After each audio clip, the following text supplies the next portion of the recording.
Robin, could you tell me a little more about the challenges your organisation is facing at the moment? Yeah, I think the key challenges for us right now are clearly integration. So we've got two major nationalised banks that the government are trying to slam together.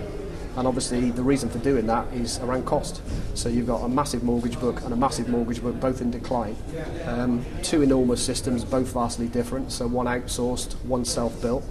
And the biggest challenge in terms of skill space that we lack at the moment are those integration specialists.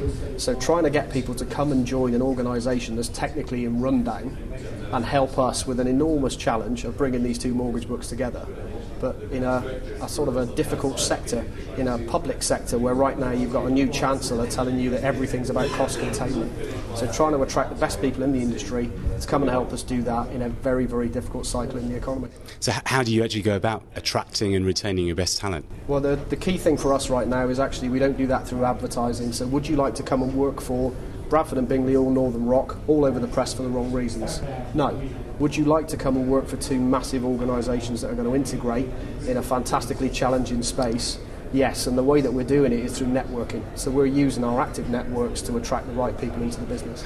And how important is it to communicate the kind of the employee brand of Bradford and Bingley? I guess it's quite an important thing to do. I mean, both of these brands, if you think historically, for a lot of people they still represent high street names. So Bradford and Bingley, the savings book was effectively taken into Santander and has disappeared.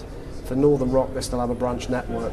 So those two brands still live actively in people's minds, and what we're trying to do is to sort of recreate the positive side of that.